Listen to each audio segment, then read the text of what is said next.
So for the first video in this series, I thought that I would talk about something that's extremely significant in terms of making me who I am today. So I kind of half-jokingly tell people sometimes that I was raised in a cult, but that's not quite true. I've actually been pretty fascinated with cults for a long time, and so I know what the definition is, and the church I was raised in doesn't fit that definition for two reasons. One is you don't have to turn over all of your money and material possessions to them, and also you can leave if you want, and I did. But at least in my situation, growing up, it might as well have been a cult because I really had no way to escape. So, anyway, let me start by saying that I actually don't have anything against this religion in general. My own personal theory is that, there are many pathways to enlightenment, or whatever you want to call it,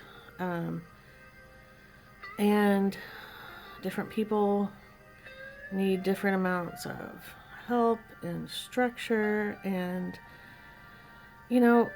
for the people who are in this religion and are sincere, and it makes them happy, then I have no problem with that whatsoever.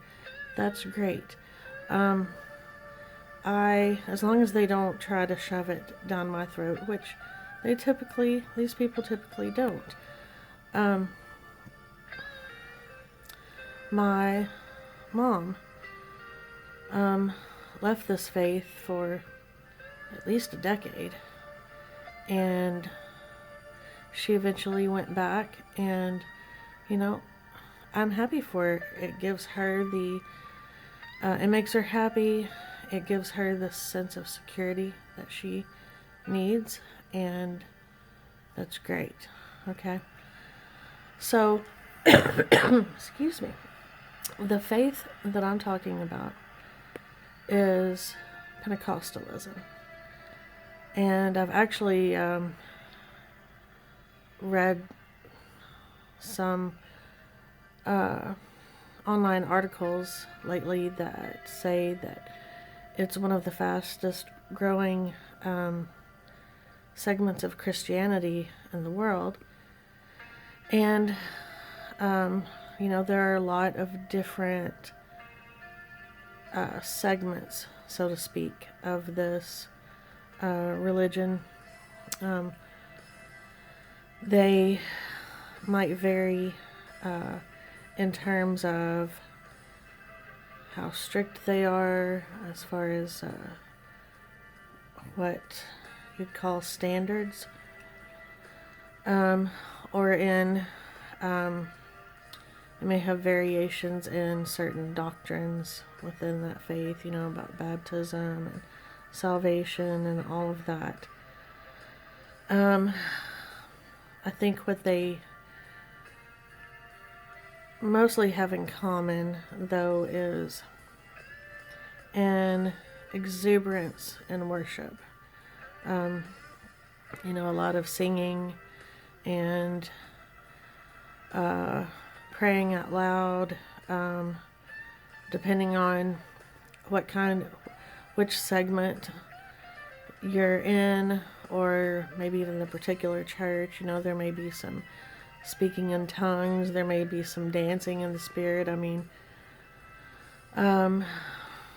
They used to be called holy rollers, Um, and, you know, I actually had come to realize, even while I was still in the faith, that some of the beliefs that we had, at least as far as how worship should be conducted, it did seem to be spreading to other churches that had some variations in doctrine from us. Well, so anyway, there's a couple of reasons why my experience growing up in this faith was more cult-like than what most other people would experience.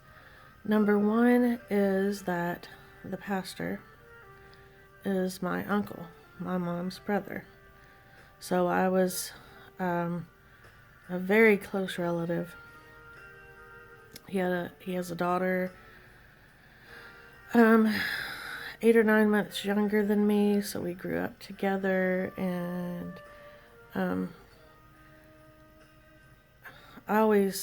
I think there was some jealousy there on his part because I did extremely well in school, won a lot of awards and stuff, and she, wasn't like that. She was a mediocre student, and he always seemed to watch me like a hawk once I became a teenager, an adolescent at least. So, and the other thing was just what his personality was like in general. When I was a teenager, let me backtrack a little and say that the particular segment that I belonged to was the UPC, United Pentecostal Church, and I believe everyone agrees that that is the strictest sect of Pentecostalism. So, when I was a teenager, another UPC pastor moved to our city, started a second church, and quite a few of our members left and went to his church, and I remember hearing the rumor that they were saying that he was like Jim Jones. So it wasn't just me who thought he was exceptionally strict and hard to please. So now, one thing I want to note is that a lot of people leave the Pentecostal religion, the UPC religion, maybe either when they grow up and leave home, or, whenever. But the recidivism rate is extremely high. I have relatives who haven't been in decades, and yet they still believe that it's the true religion. I actually, in my mid-20s, went back for about a year after I had an extremely traumatic experience with a boyfriend who physically hurt me. And